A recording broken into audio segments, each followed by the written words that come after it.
Hello, this is Greg Gals from Green Greg's Garden and Worm Farm, coming to you from my home office.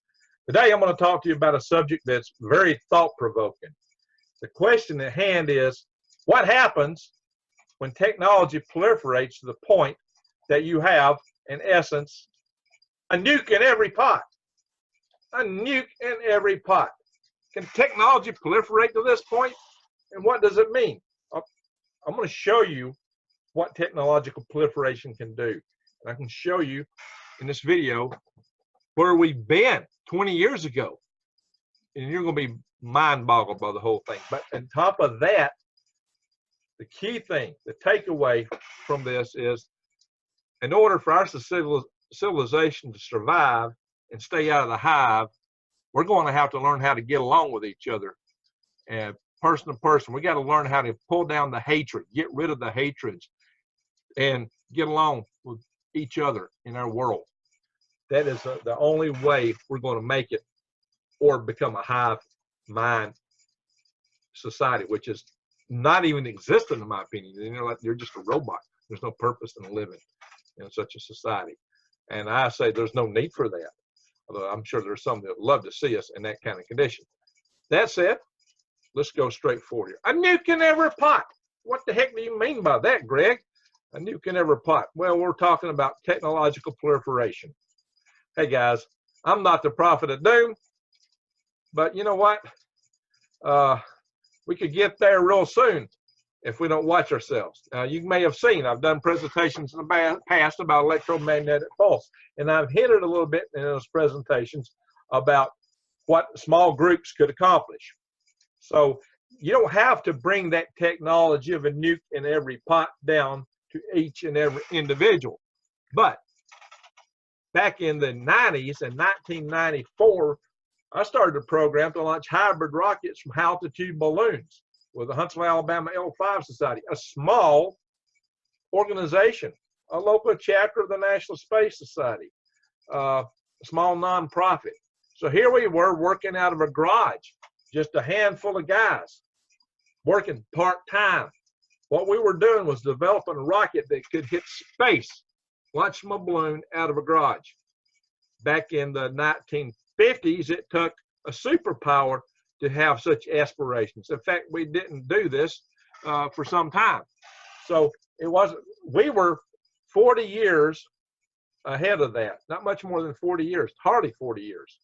And here we were, a small group on a shoestring budget, working part-time in addition to our day jobs out of a couple garages, accomplishing what took either the United States or Russia. Nobody else could do. Nobody else on Earth could do what we were doing then 40 years earlier. This is where technological proliferation was taking us. This is me right here talking on a cell phone. Yeah, I had shorter hair and no beard at the time, right? But anyway, this is a nozzle. This is a fuel grain. And we were measuring up to set up to build fins and other things like that. Yeah, this is a vacuum chamber. There's a lathe over here somewhere. This is literally a garage. And not a big garage at that. It's just a regular carport. And here was our other carport operation where we did our avionics. So, yeah, this is a garage, just a regular garage in the United States of America. There's many garages outfitted like this. And this was our second mission that we did right here in this photograph. The first one we did and launched was on 11 May 1997. And that one got into the Guinness Book. I've got a copy around here somewhere. The Millennium Edition, 2000 Millennium Edition. But they got it wrong. They said it was 1998. We launched that rocket from the coast of North Carolina, Topsail Beach. And this one, though, that you're seeing here in the photograph below is launched from the Gulf of Mexico in 1998. This rocket was our Space Launch 2 rocket. It's hanging today in the Straight to Hell Brewery in Huntsville, Alabama. You can come see this rocket right here. And I was in charge of developing this program. And here we are with a balloon to launch this rocket.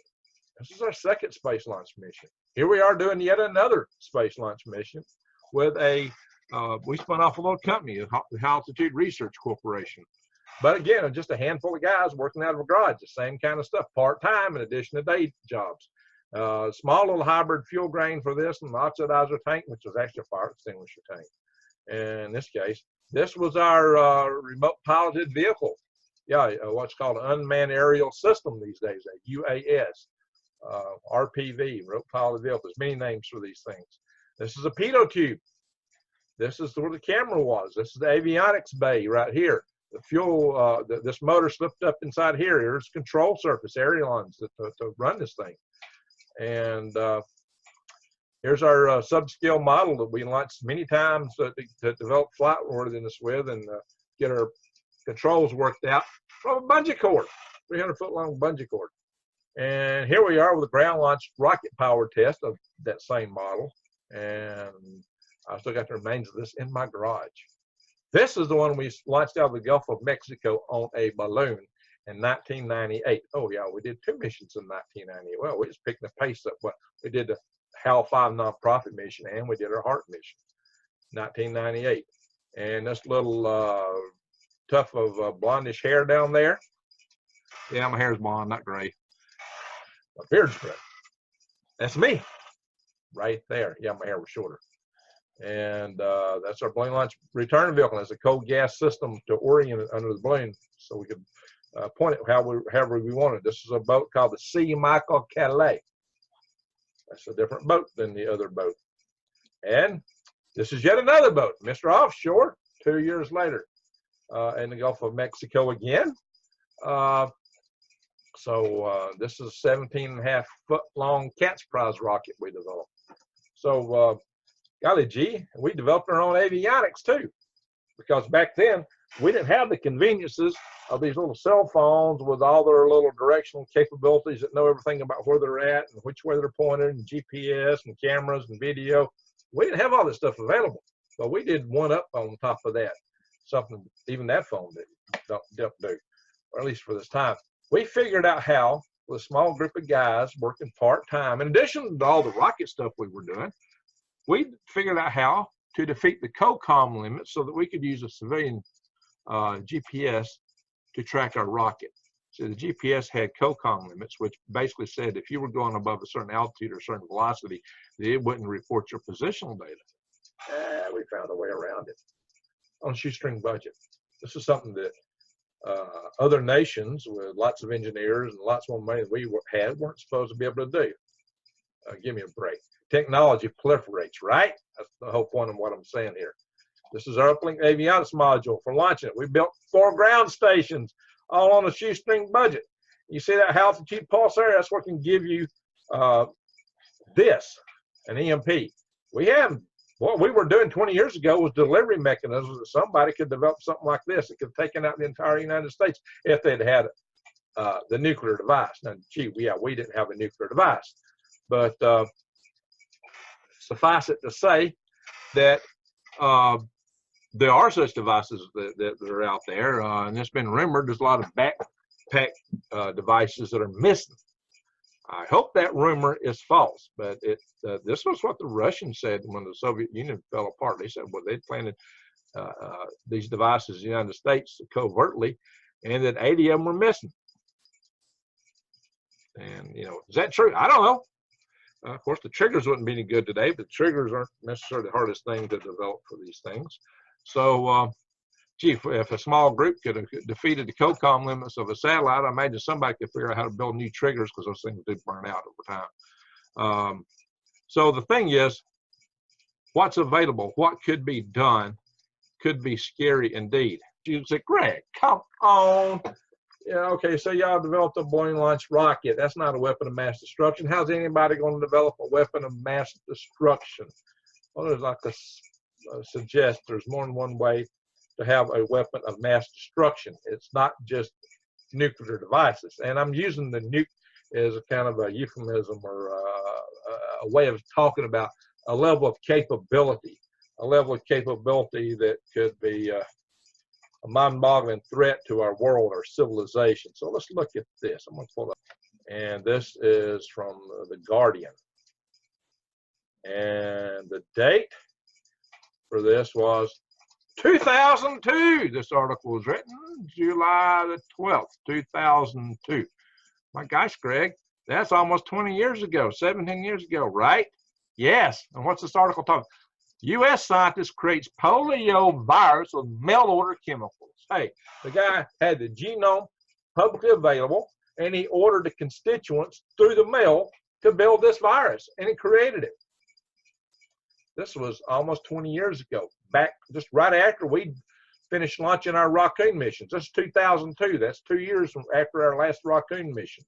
Raccoon, balloon launched rocket. Excuse me if I wasn't defining it. Scientists in the U.S. have, for the first time, 20 years ago almost, fabricated a working copy of a dangerous disease virus from scratch in the lab using chemicals obtained by mail order and publicly available knowledge of the virus's code. Really? Using harmless pieces of DNA they received through the U.S. Post, through the Post. Researchers at State University of New York built a synthetic version of the polio virus so real that it infected mice and made them ill. So real, it made them ill. Wow. You know, we've developed a lot of biological technology and knowledge since then, almost 20 years ago. I mean, knowledge, the rate of knowledge growth is exponential, and it's like an explosion how fast the knowledge grows. So gosh, gee, guys, this weapons of mass destruction capability I was alluding to, that small groups could have that, it's been here. It's not something we might get in the far future. So the technology for the devices is here. It may be a virus. The technology for delivery systems are here. It's been here. My gosh, we're just lucky. We're just lucky that we have not encountered crazy idiots going out doing stuff with this. So, you know, look at this, guys. So yeah, we're talking about the fears of citing September 11 here. This is why we have to tamp down hatred, because this technology is proliferating. You realize practically every country, I mean, poor, podunk countries that don't have anything to speak for, have bioweapons labs, or biological research labs, genetics labs. These are all over the world. I mean, in Africa and Asia and you know, the Mideast and South America, United States, organizations can develop these labs. I mean, there was a book I read like 20 years ago, the fictional account talking about somebody going up to Svalbard, or whatever that island is, where they got the seed vault, and digging up graves for people that had the Spanish flu, 1918 Spanish flu, whatever it was, that killed so many people, and trying to reinfect the world because this group of people thought there was too many people in the world, so their scheme was to unleash this virus to take the population down. Yeah, you know what? There may be groups like that. So, you know, there could be organizations that could do great harm. So we got to come around to levels of understanding. So the problem in our world today is we're just fanning hatreds with our wars, our attacks, our drones that are hitting. You know, we want to take out a particular terrorist, so we attack a wedding party that happens to be, you know, supposedly attending. We kill the grandma, the grandpa, the aunts, the uncles, the kids. We're not making friends, folks. We're just not making friends. Is that really the way to conduct business? Is that the way to accomplish things? That you might take out one terrorist and you create 1,000?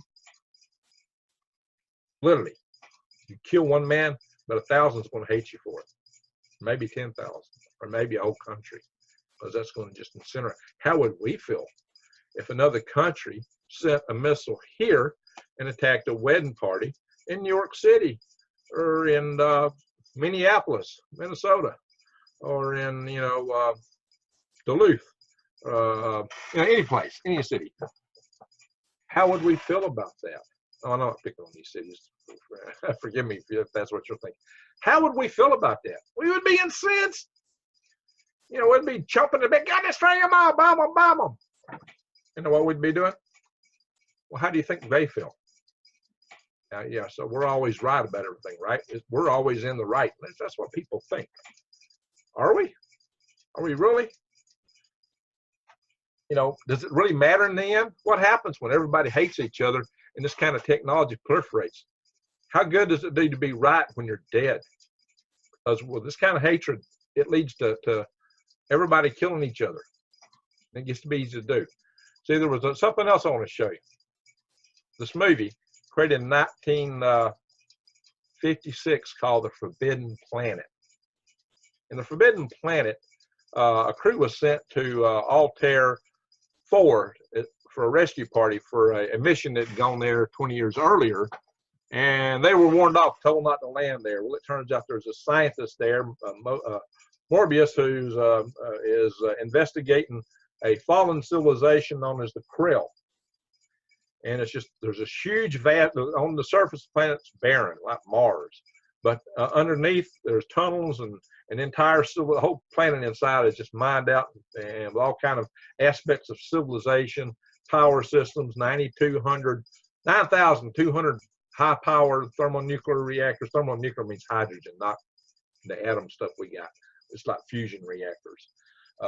According to the the science fiction, these people were their most IQ and challenged individuals were far superior to our most intelligent humans today. But they had a brain boost technology that even added to that, and they could mentally. They just developed the technology to mentally create any structure that had already existed from their minds, basically, with all this power they developed in this planet.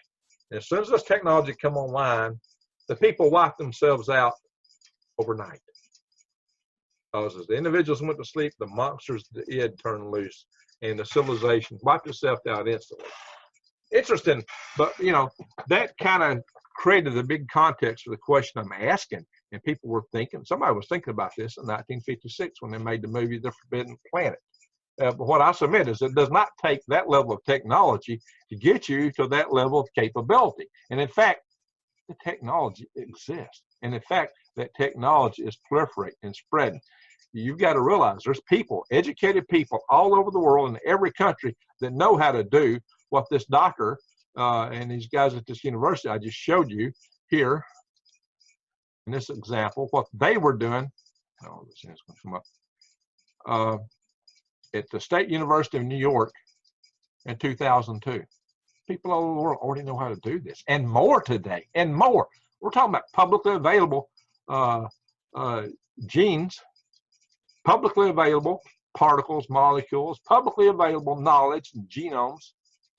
And of course, they might add their own research to it. So what happens? You got two groups, and one's afraid of the other. This guy said, hey, we can take care of these guys. We can get a genetic marker and wipe them out. These guys go, these guys might be thinking it. We got to get them before they get us. You get to an escalation, the point of hair triggers of anticipation. Is this where we want to go as a world? Does this make sense? I mean, so you go, oh, well, we just wipe them out before they wipe us out. Are you kidding me? If they think that's how we're thinking, then that's exactly what they're going to do. You got to realize there's countries that have a lot of resources in this area. This is not where we need to go as a people. It's not right. It's not good. And there's nothing to keep them from doing it to us if we're thinking about doing it to them. These kind of thoughts need to be banished. You know what? If you go anywhere in the world, what you're going to find, person to person, people can get along. People are the same.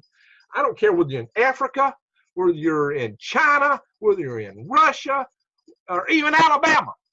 Oh, you people think Alabama is more backwards than all those places. I will tell you. Or New York City. Some people think everybody in New York City is mean. No, they're not. Yeah, they got a little different mannerism, but at the core, I tell you what, people in Moscow are more polite than people in New York. Supposedly, not really. I'm going to tell you something. People are the same in their heart, in their core. What do people really want? They want a chance to live, to survive, to progress, and make a future for their families. They want their families to be secure, their children. They want to have a rich life, a good social context. But we do delude people, and we distract them from each other with all this stuff. But that's the subject of another story. So the thing is, there are those that say, hey, the only way to control this is to control the people. Maybe we need to get rid of most of the people, so you don't have to worry about these things. Again, that's kind of like, them versus us. That's not a good idea. Is that what the Georgia Guidestones are all about? Hope not. But, We get people like Bill Gates out there on TED Talks, no less. He's out there saying, hey, you know, we got to get rid of most of the people because of the global warming. And he's got this equation he shows. And if you look at the terms of the equation, the only one that's really adjustable is the human population, what he throws out there. But he says, we got to get this number to 0. He actually said it. Well, the only term in that equation you could put the 0 is the human population. And that don't even make sense. Bill Gates, you know, the second richest man in the world talking nonsense. Give me a break. What the heck? And it is nonsense. The other thing, you know, somebody might say, well, gosh, one way to control everybody is like social media, like China. You know, Warren Buffett loves China. You know, you get David Rockefeller. He loved China. You know, he thought that was the model where civilization go. They got a social credit system. You get where you can't even buy a cup of coffee if you're not sucking up to everything the party wants. Is that how we want to live? A lot of people here are beginning to think that that's the future. Yeah, you know, that's the only fair way to be. Really, you realize that they round up people over there that they disagree with, and bad things happen to them.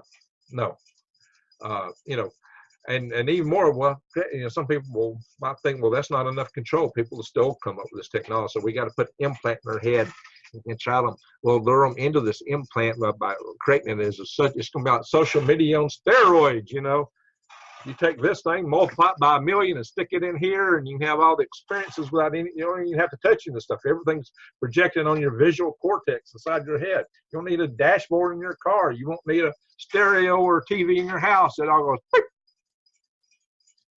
But movies, right there. Just close your eyes, and you're anywhere in the world. Yeah, that sounds great.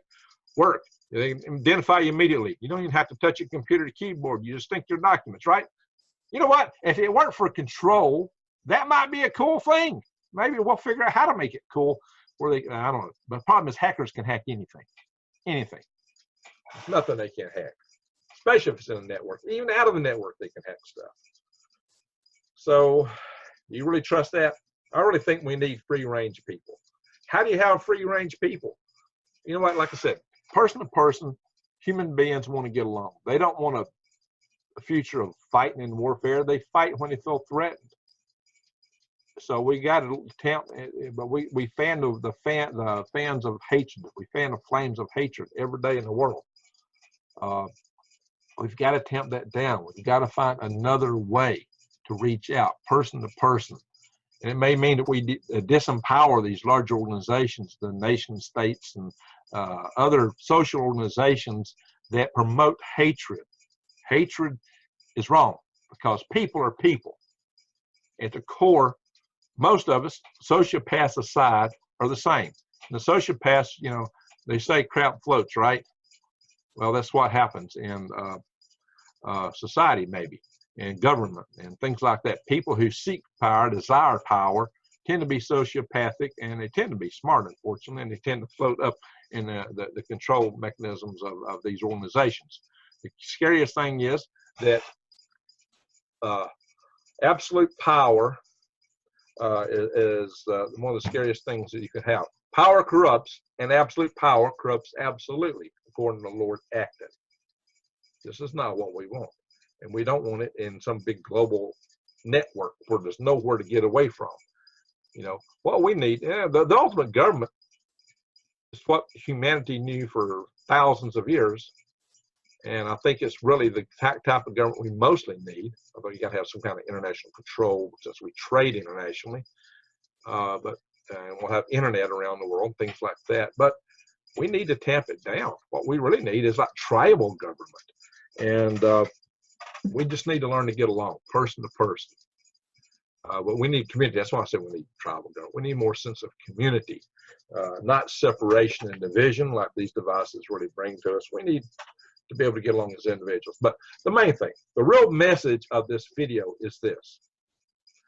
With the proliferation of technology, which is unstoppable, and it's already here, we are at a danger point, a flashpoint, that somewhere in the not too distant future, if we don't find a way to tamp down the hatred in the world, we're going to be in a big, big trouble. And it's going to be the equivalent. What this can lead us to will be essentially the same as having a nuke in every pot. As this percolates down to smaller and smaller groups of people and to certain individuals even. This kind of power, where human beings have that kind of power, and the hatreds that a lot of people have, which are fanned by usually organizations. You know, hey, an organization says, hey, those guys are bad over there. You got to have us to protect you from them. And so you pay us taxes, and we'll have the army, and we'll do all these things to protect you from those guys. Well, those guys got the same groups over there telling them the same thing about us. And of course, we poke and prod at them, and they poke and prod back. And so it mutually reinforces all these feelings and notions. Now, you think little Kim would have the power he has in North Korea if they weren't constantly drumming up fear of the United States of America? No way. No way. Most people have no idea there how good life could be, because everything is controlled, just like it's going to in China and possibly here. What I advocate is peace, getting rid of hatred, liberty, freedom, free-range individuals. I think we can get there without going into the hive mind. I mean, if you go into the hive mind, yeah, it may be fun at first, but they're going to take away your freedom of thought. I mean, how do you know you're not going to be just an ant, a worker ant, if you're permitted to survive at all?